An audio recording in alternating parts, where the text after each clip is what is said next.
Si on dit que le fondamentaliste, c'est celui qui croit en des fondamentaux, la résurrection du Christ, sa naissance virginale, etc., alors la croyance en des fondamentaux, donc oui, les évangéliques sont des fondamentalistes.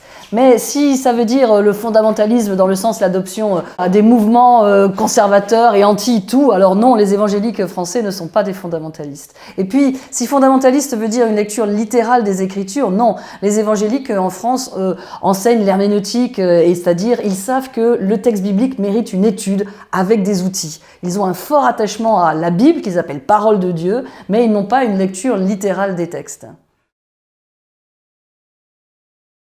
Oui, donc les textes jalons un petit peu dans le mouvement évangélique, comme la déclaration de Lausanne ou de Chicago, nous disent ces termes d'inhérence et d'infaillibilité, et les évangéliques français, en effet, adhèrent à ces gros mots, on va dire, qui veulent dire pleine confiance dans la fiabilité des Écritures, qui est exempte d'erreur. Et donc les évangéliques sont attachés à cette conception des Écritures.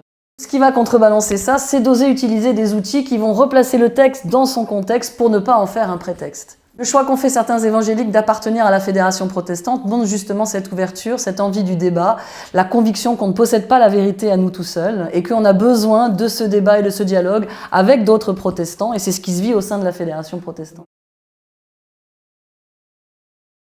L'herméneutique des évangéliques, leur manière de lire la Bible, elle est plutôt une accentuation de choses qu'on trouverait chez d'autres chrétiens. C'est vrai que pour tous les chrétiens, il y a la Bible qui est centrale, catholique, protestant, mais du côté évangélique, il y aura une emphase encore plus particulière, un rapport direct, une nourriture quotidienne. On s'attend à ce que le texte vraiment nous parle et que ce qu'on lise dans le texte puisse se revivre encore aujourd'hui.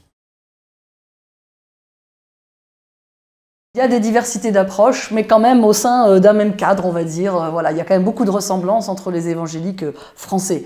La différence, elle se fait beaucoup plus avec des évangéliques d'autres cultures dans le reste du monde. J'aime beaucoup la citation d'Yves Congar lorsqu'on a remis la Tobe à la sortie de la première traduction œcuménique de la Bible, et il a dit que son souhait, c'était que la Bible redevienne un chemin d'unité. Et je pense que 50 ans plus tard, c'est tout à fait encore notre souhait à chacun.